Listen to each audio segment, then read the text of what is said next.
자, 그러면 우리 한번 일에 대해서, 직업에 대해서 같이 생각하는 시간을 갖도록 해보겠습니다. 우리 좀 더 근원적인 질문을 좀 해볼까요? 자, 우리는 살면서 직업을 꼭 가져야 하는 걸까요? 다른 말로 말하면 일을 꼭 하고 살아야 하는 것일까요? 한때 우리 사회에서는 우스갯소리로 조물주 위에 건물주가 있다. 건물주의 파워가 그만큼 세다라는 우스갯소리였죠. 또 한때 젊은이들에게 가장 희망하는 로망인 직업은 무엇이냐 그럴 때 건물주라는 이하가 회자되기도 했습니다. 그렇다면 정말 손에 물 안 묻히고 땀 흘리지 않고 띵까띵까 노는 것이 좋을까요? 많은 사람들의 로망인 그냥 놀고 먹으면 되는 걸까요? 근데 놀랍게도 행복 연구 학자들에 의하면 행복한 삶의 조건에 돈, 네, 누구나 다 예측하실 수 있죠. 또 돈이 아무리 많아도 건강해야 되겠죠. 그런데 놀랍게도 네 가지 삶의 조건 중에 일이 들어가는 겁니다. 그래서 학자들에 의하면 행복한 삶의 조건이 돈, 건강, 일, 그리고 관계라고 합니다. 바로 일이 행복의 중요 조건 중에 하나인 것이죠. 여러분 혹시 들어보신 적이 있으실 텐데요. 홈스 앤 라엘라는 학자가 사람들이 인생에서 겪는 여러 가지 생활사를 100가지를 꼽았습니다. 그래서 어느 사건을 겪을 때 사람들이 힘들어하고 스트레스를 가장 많이 경냐를 1등에서부터 100등까지 순위를 매겼습니다. 놀랍게도 1위에 차지한 거는 배우자의 죽음으로 나왔습니다. 그런데 배우자의 죽음이 서구권에서 1위였다면 우리나라는 조금 다른 결과가 있었다라는 얘기를 제가 들은 적이 있습니다. 이 부부 중심인 서구권에서는 배우자의 죽음이 스트레스 1위였지만 자식을 굉장히 중요시 여기는 이 우리나라에서는 배우자의 사망보다 자녀의 사망이 스트레스 1위라는 결과가 나왔다라는 걸 제가 들어본 적이 있습니다. 이 결과를 보면서 세월호 사건이나 또 얼마 전에 있었던 이태원 참사로 자녀를 잃은 부모님들의 아픔을 좀 더 헤아려 봐야 되지 않을까 하는 마음이 들었습니다. 이렇게 학자들의 연구에 의하면 일이 굉장히 행복의 조건 중에 하나고, 더 말씀을 드리면 일이 없을 때 느끼는 스트레스는 배우자가 사망했을 때 스트레스에 버금간다고 합니다. 즉 학자들에 의하면 일은 행복의 원천이며 어쩌면 일은 자기 존재라고까지 할 수 있을 만큼 인간에게는 중요하다라고 보는 거죠. 독일의 유명한 철학자인 헤겔은 일은 인간의 자기 창조적 행위라고 말했습니다. 즉 인간은 일을 통해서 자신의 잠재 능력을 발현시키고 또 신장시키며 그것은 그 일을 통해서 자신을 새롭게 창조하는 행위다라고까지 본 거죠. 이런 점에서 노동은 시장에서 사고 파는 상품이 아닌 인간의 생명 활동 그 자체라고 볼 수도 있습니다.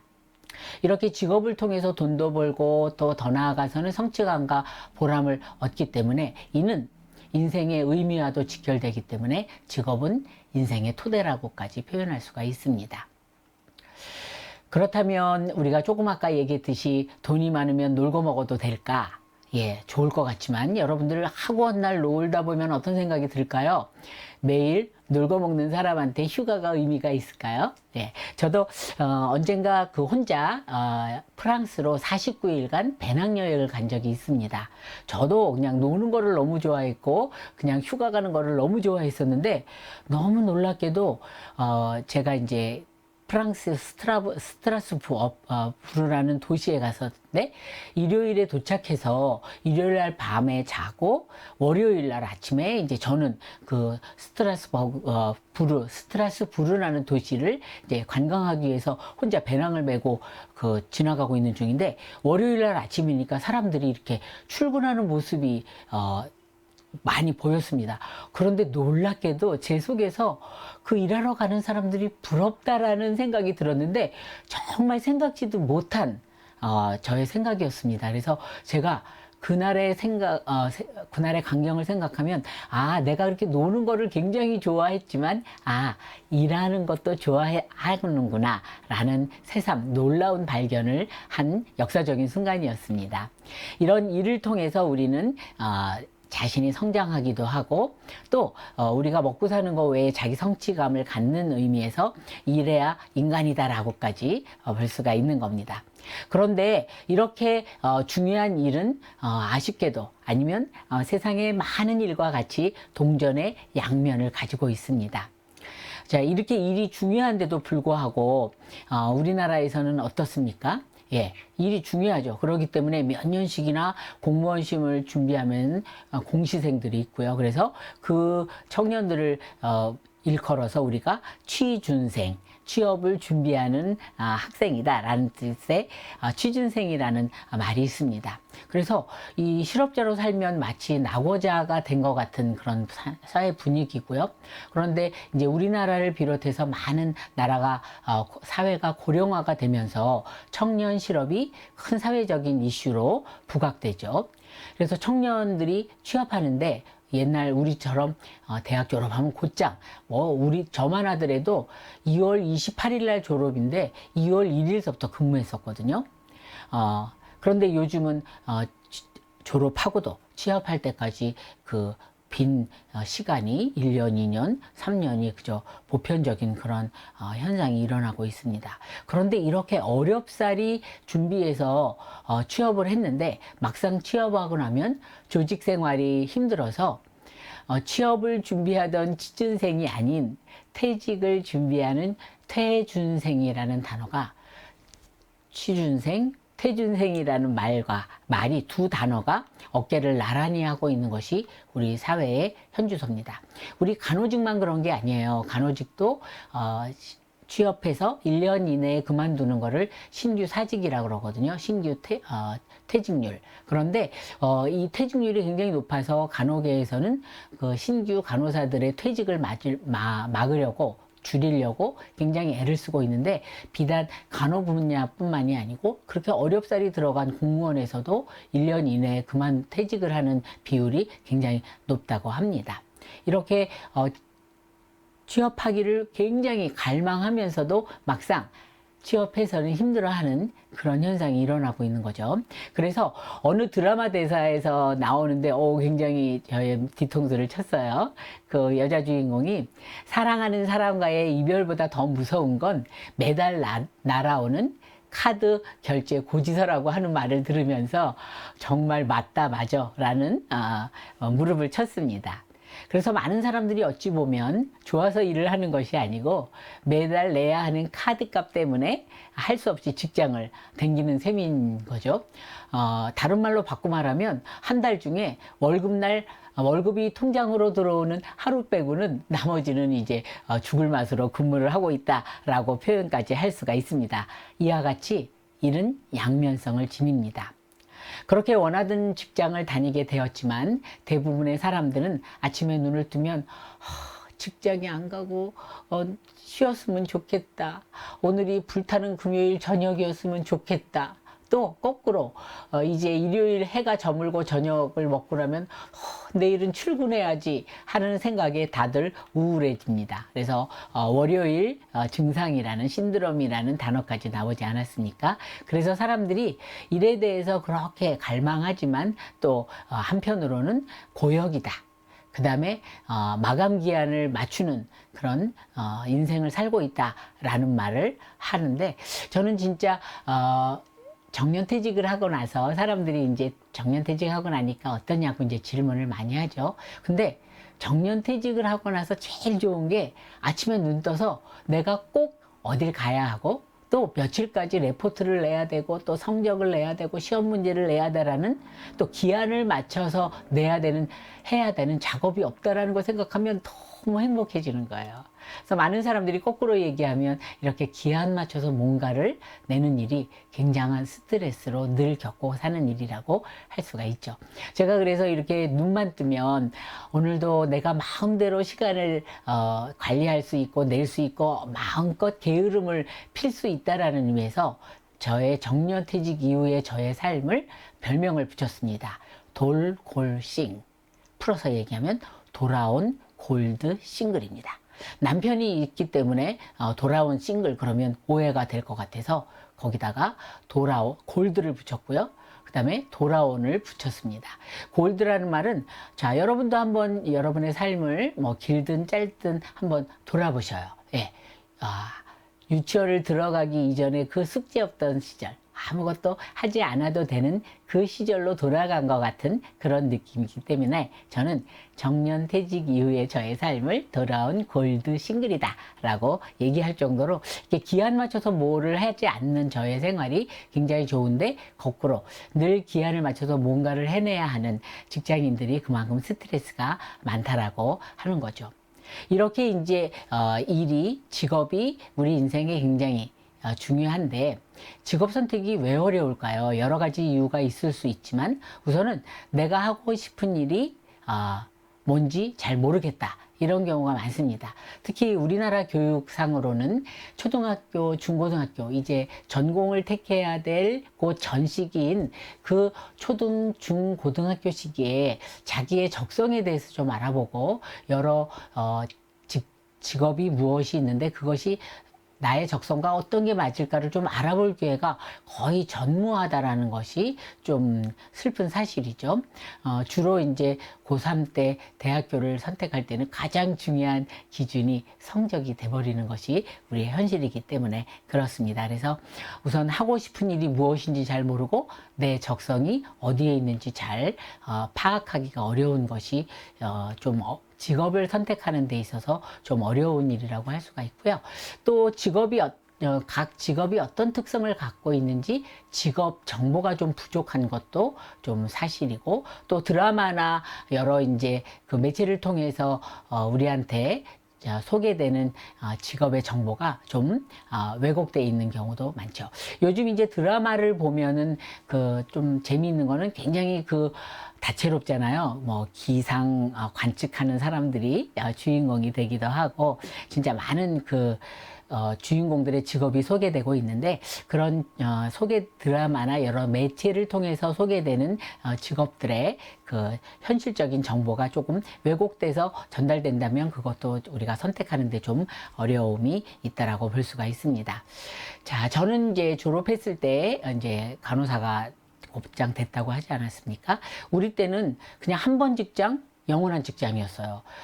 그때만 하더라도 이제 제가 취업한 서울대병원은 국립이었기 때문에 결혼하고 애를 낳았다고 그만두게 하지는 않았습니다. 그렇지만 같이 졸업한 동기 중에 사립병원을 갔던 친구들은 결혼을 하고 임신을 하면 그저 눈치껏 알아서 그만둬야 되는 그런 사회적인 분위기가 있었습니다. 그래서 그때는 한 번 직장, 영원한 직장이라고 할 수가 있고, 또 이렇게 유경험자를 뽑는 기관들이 별로 없었기 때문에 그렇게 싫어도 쉽게 그만두는 분위기가 아니었습니다. 근데 이제 평균 수명 이제 100세를 바라보고 조금 더 있으면 120세를 평균 수명으로 바라보고 있는 이런 사회적인 변화에서는 앞으로 우리 직장은 자그마치 8번을 바뀌게 될 거라는 예측하는 직업에 관한 연구학자들이 얘기를 하고 있습니다. 그래서 요즘은 한 번 직장, 영원한 직장, 한 번 들어가면 정년퇴직한다 라는 것이 이미 바뀌었고, 한 직장에서 평균 내보니까 한 8년 정도를 근무하고요. 또 저도 이제 이 말에 굉장히 동감하는데, 한 직장에서 3년 정도 근무하면 좀 지루해지기 시작합니다. 그러면서 지루해지니까 무슨 생각을 할까요? 옮길 생각을 하게 되겠죠. 그래서 이런 이제 사회적인 변화에 발맞춰서 직업을 한 번 갖는 것이 아니고 여러 번 바꾸기 때문에 그런 면에서는 조금 한마디로 불안정할 수도 있지만, 뒤집어서 얘기하면 너무 한 번에 홈런 치는, 한 번에 나한테 딱 맞는 직장을 안 가지면 안 될 것 같다라는 그런 강박관념에서는 조금 자유로워져야 되지 않을까라고 생각을 합니다. 지금 이제 직업 선택하는 데 있어서 우리가 겪는 어려움에 대해서 살펴봤고요. 그렇다면 직업을 선택하는 데 있어서 어떤 점을 좀 알면 좀 더 쉬울까를 정리를 해봤습니다. 첫 번째는 뭐니 해도 자기 이해를 하는 것이 중요합니다. 내가 어떤 거를 좋아하고 또 나는 어떤 성격 특징을 가지고 있을까라는 것을 아는 것이 좋다라는 거죠. 조금 전에 말씀드렸듯이 저는 간호사가 되는 것이 꿈이 아니었습니다. 정말 억지 춘향으로 간호학과에 갔고 또 어찌어찌 졸업을 했고 또 졸업하자마자 그냥 다른 동기들과 함께 입사해서 간호사 생활했고 또 어찌어찌 간호학을 가르치는 교수가 되었습니다. 그런 중에 제가 경험한 거는 세월이 그 간호사로서 근무하는 시간이 흐를수록 처음보다 훨씬 더 간호가 좋아졌습니다. 저는 뭐 지금도 몸이 아픈 사람을 간호하는 거는 별로 잘하지도 못하고 별로 좋아하지 않습니다. 그런데 학생 때부터 심리학과 조금 연관이 있는 정신간호학을 눈여겨보았고 또 기회가 됐을 때 정신과 병동으로 옮겨서 정신과에서 간호사, 수간호사 생활을 16년 한 것이 탁월한 선택이었습니다. 이런 나의 이해는 직업의 특성하고도 이어지겠죠. 예를 들면 간호사라는 직업은 제 경험으로 볼 때는 어린 나이, 간호대학을 갓 졸업한 20대 초반에 하기에는 굉장히 어려운 직업입니다. 왜냐하면 사람들은 일생에 한 번 볼까 말까한 어떤 사람의 죽음, 또 병으로 고통당하는 사람들과 늘 함께 해야 되죠. 이런 직업인 간호는 어린 나이인 20대가 하기에는 여러 면에서 벅차고 힘든 일입니다. 돌아보니까 나 또한 나이가 먹을수록 간호가 할 만하다고 느꼈고 연년이 쌓여갈수록 참 직업 한번 잘 택했다라는 생각이 들었습니다. 또 세 번째는 이제 자기애와 맞물리는 얘기가 되겠는데요. 자기의 가치관이 어디에 있는지를 봐서 그 가치관과 잘 맞는 직업을 택한다면 만족하게 직장 생활을 한다고 봅니다. 이렇게 간호사가 되고 싶다는 생각을 한 번도 해본 적이 없던 내가 어찌어찌 간호사가 되었고 또 세월이 갈수록 간호를 좋아하게 되면서 좋아하게 되니까 40년 넘는 그런 간호와 관련된 일을 하게 되겠죠. 근데 지금 곰곰이 생각해 보니까 저는 사람들과 어울리는 것을 굉장히 좋아했습니다. 저는 그 천상병 시인의 귀천이라는 시를 굉장히 좋아하거든요. 여러분도 언제 기회 되시면 그 시를 한번 보시는데요. 천상병 시인은 인생을 소풍으로 비유를 했죠. 저 위에 계신 분이 우리 보고 너 이 세상에 가서 소풍 한번 잘 갔다 오라고 이제 내려보내 주신 건데, 여러분 산책은 또 혼자 할 수도 있지만 이 소풍을 혼자 가는 사람이 있을까요? 네, 없습니다. 또 소풍을 심각한 분위기에서 가는 사람이 있을까요? 아닙니다. 소풍 생각만 해도 즐거운, 입이 슬그머리 입가에 미소가 지어지는 즐거운 일입니다. 이렇게 인생은 즐거운 소풍에 비유할 수 있고, 그렇다면 나는 한 번 살다 가는 인생 즐겁게 살아가야 되겠고, 또 조금 아까 말씀드렸듯이 소풍을 혼자 가는 사람은 없죠. 여럿이 가는데 소풍에 가서 나 혼자만 즐겁다고 소풍이 즐거워질까요? 아닙니다. 소풍은 같이 간 사람들과 어우러져 재밌게 지낼 때 훨씬 더 즐거워집니다. 그럼 소풍에 비유한다면 저는 제가 즐겁게 사는 것도 좋고 또 나 혼자만 즐겁게 사는 거에 그치는 게 아니라 남들과 잘 즐겁게 사는 거를 좋아했습니다. 이렇게 저는 저의 가치관이 내가 잘 살고 남들을 잘 살게 하는 거에 내가 일조를 할 수 있다라면 나는 그것이 굉장히 가치가 있다라고 생각을 했습니다. 이런 나의 삶의 철학과 간호학이 잘 맞아 떨어진 거죠. 게다가 제 개인적으로는 돈과는 좀 거리가 먼 남편이 목사입니다. 그래서 이 살면서 경제적인 안정 상태를 유지할 수 있는데 이 간호직이 아주 전문직으로서 탁월했죠. 그래서 금상첨화였다라고 감히 표현할 수가 있습니다. 이런 자기의 또 직업의 특성, 가치관의 정립이라는 요소 외에도 여러 가지가 있겠지만 이런 것들을 최대한 고려해서 합리적인 직업에 대한 결정을 한다면 만족스럽지 않을까 생각합니다. 우리가 이제 어제 그제 지난주에 입학식들이 다 끝났을 텐데요. 사실 그 고3 때 대학교 들어갈 때 어느 대학에 들어갔다, 사실 그게 굉장히 기분 좋은 일이고, 물론 우리나라 사회는 그 어느 대학을 나왔느냐가 너무 이제 꼬리표처럼 따라다니는 것이 문제이긴 하지만, 길게 보면 40세 이후에는 어느 대학을 나왔는지가 좀 의미가 좀 더 희석되지 않나 생각이 듭니다. 오히려 그간 쌓아온 경력과 또 무엇보다도 인맥, 네트워크, 그다음에 자신의 의지가 더 중요하다고 할 수가 있습니다. 조금 아까 제가 말씀드렸듯이 일생에 8번이나 직업을 바꿀 수 있다고 하니, 그죠? 편안한 마음으로 직장을 선택하는 것도 편안한